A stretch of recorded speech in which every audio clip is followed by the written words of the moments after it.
you excited to get back into it at the top level?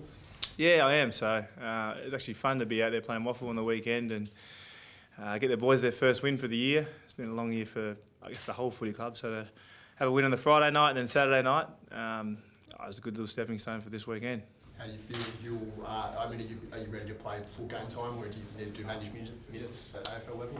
No, I think the process we've gone through the last few weeks has put me in good stead to play my normal minutes in the AFL. So, yeah, for us it was more about getting minutes in the waffle and then getting to the AFL from there. I think in the past we've tried to manage a lot of guys at once in the AFL side and it hasn't really worked. So I think it's a good little, I guess, process coming through the waffle, managing there and then playing a normal game when you get to AFL level. Nick, what was that conversation like? We know when Nat Fyfe was coming back, he sort of put his hand up and said, hey, I want to come back through the waffle. Did you have that same request to Simo, or did he kind of go, actually, we think that you're best off doing that first? Yeah, it was always in the planning. At the 12-week mark, we said you're going to play some sort of football or have a footy-like training load, and it actually happened just as such that there was going to be no one I could train with on the Saturday. So Friday night was the game, and then all the waffle boys who I'd try and jump in with on the Saturday actually had a game as well. So there was no one I could train with, so I went and knocked on the door and said to Simo, can I get some minutes in the waffle? And yeah, they were all for it. And I think,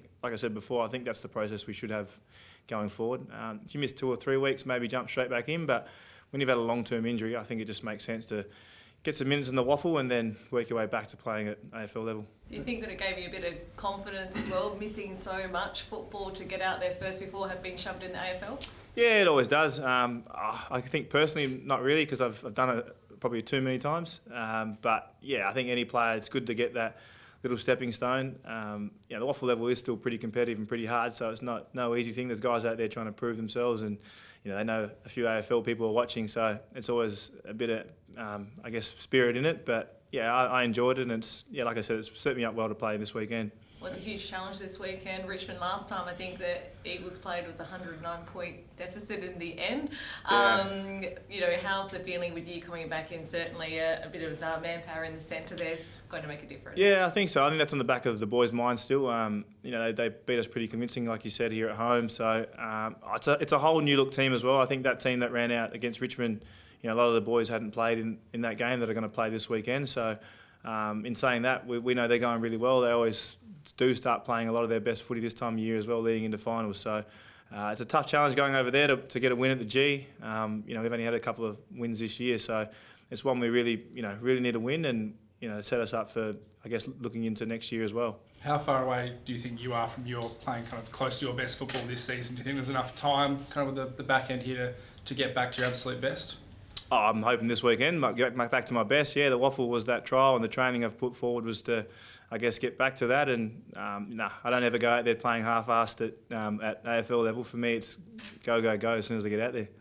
Is there any indication of what the ruck setup might look like? Obviously, with yourself, Bailey Williams and Callum Jameson have been the other two in the middle. Do you know who might be a partner in the ruck? Yeah, those two have been holding up their end, so I'm not too sure. That's something that match committee will go through. We're pretty close as a ruck group, so whoever comes in or out, the boys are very understanding. So it could be Baz, it could be Jamo, it could be both of them, playing up forward and on the bench. So whoever it is, I'm sure will work pretty well. We've done it before in the past, and it's pretty exciting to have those boys in the team as well. And how does the knee feel? Like, is it 100% the knee, or is there a little bit of pain you have to manage throughout the back end of the year? No, 100%. Yeah, it's same as any other injury I've sort of had with my knees. The only time I go out there and play, I never really play at 50 or 60%. It's always make sure it's 100% before you get out there and play again.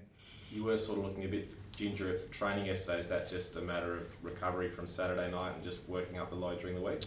Yeah, it's just 2 days post the game. I'm sure you look at half of the boys probably wouldn't have even...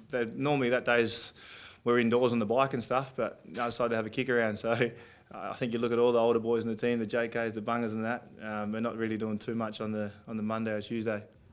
Nick, there's a lot of talk around Elliot Yowan where he's best utilised, having played some really good footy off half back.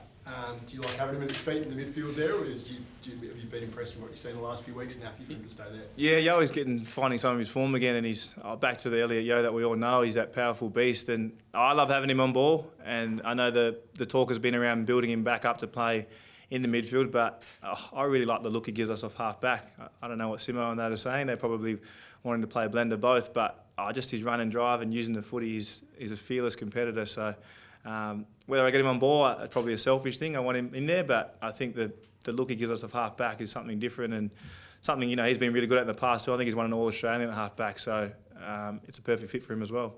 Elliot looks like he's kind of taken on board to try and niggle you at training yesterday. He was chirping quite a bit. Is he preparing you for life back out on the AFL field? I think everyone's up and about. Yeah, it's been a long time between wins, so everyone's walking pretty tall this weekend. So, it was pretty quiet the last 10 or so weeks. So, just reminding the boys, don't get too carried away after one win. So, you need that at the football club. It's a fun environment, but the boys do keep you honest.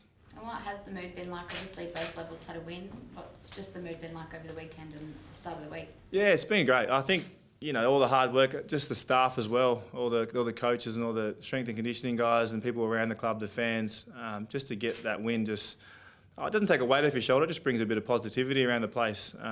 Albeit it's only our second win for our AFL side and our first win for the Waffle boys. It just shows that some of the things we're implementing and teaching some of the younger guys who are getting games as well is starting to pay off. And although it hasn't translated in wins the last few weeks, to have one, at the end of it, the Geelong game was a really good game, and then to get a win against the Bombers was just showing signs that we're going on the right path.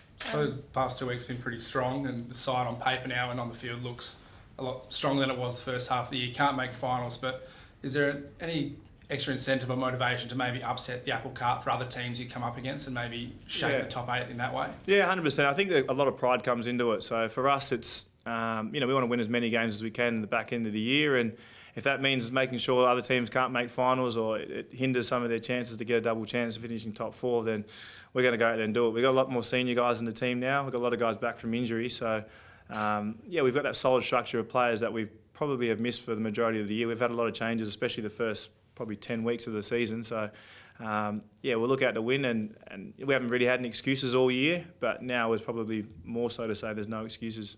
Nick, where do you see Richmond? I mean, just from looking from afar, they sort of seem like they've kind of flown under the radar a little bit this year. Are they a bit of a danger team? Talking about premierships, are they a danger team? Yeah, I think they're always a danger team to win premierships. I think maybe with the success comes some of that, and their expectations are pretty high for them to win every single week. And you see Melbourne go through that at the moment as well. I think it's easy for people to write teams off. They wrote Richmond off. They're probably starting to doubt a little bit of what Melbourne's doing. So those teams know where they're at. They know what they need to work on and where to get better. And this time of year, I guess they know it's very important to finish as high as they can. So I think Richmond are going to be there at that pointy end of the season. And they've shown the last 5-6 years that they are the team to beat. So I reckon they're going to be no easy beat. So I look forward to this weekend.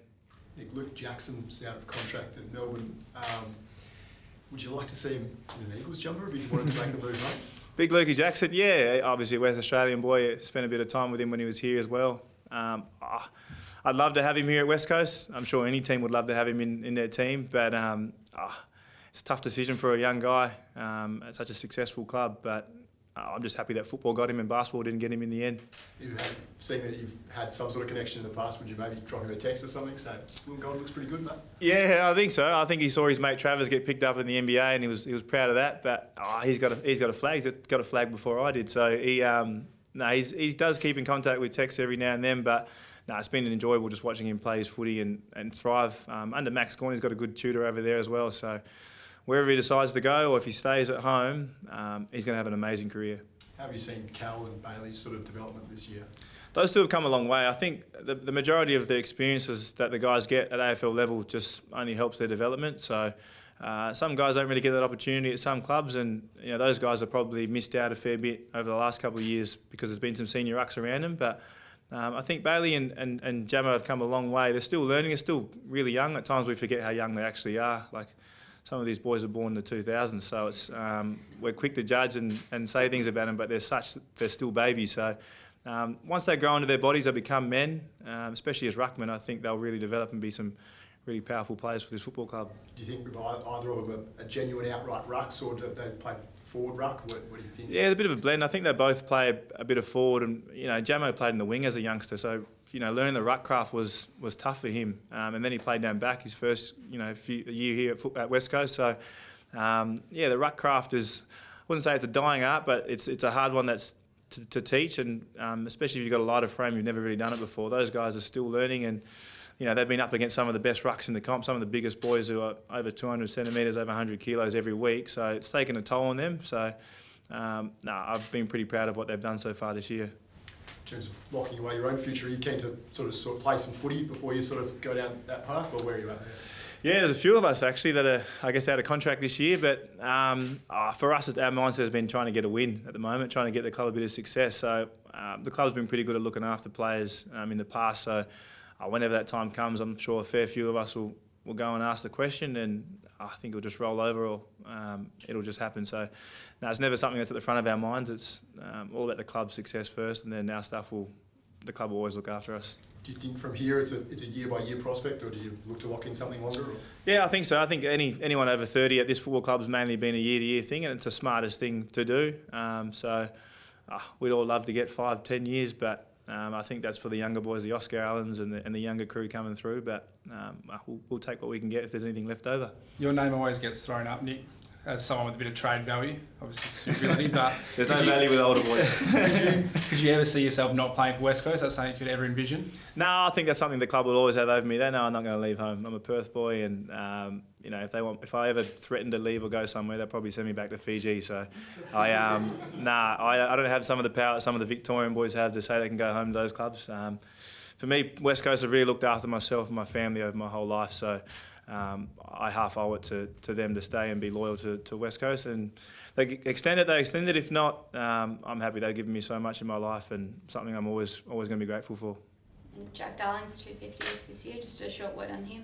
That's a big one, yeah. That's something that's probably flown under the radar a fair bit. There's been a lot of talk about players coming back and players coming out, and Richmond and us, winning our second game of the year. But JD 250, obviously there was a bit of noise at the start of the year with some of the decisions that were made. But for him, he's been a constant warrior at our footy club. He's never really injured. He's always out there. Him and Andrew Gaff, I think Gaffy's not far away from 250 as well. So for someone like JD, premiership player, to come. We were pretty fortunate to get him later in the draft. Probably could have gone a lot earlier, but what he's done at this football club, he'll be known and respected for a long time. In his last few weeks, he's seen a return to form as well. Is that really encouraging for you guys? Yeah, it is. I think, even JK, people thought he was slowing down. He kicked 5 goals, but to see JD playing really well, that's the JD of old. He's confident, he's strong, and he's powerful, and he's one of the fittest guys in the comp too. So when JD's up and about, the team's up and about. So when he started well on Friday night, we, sitting and watching, I thought, we're going to be in for a good night.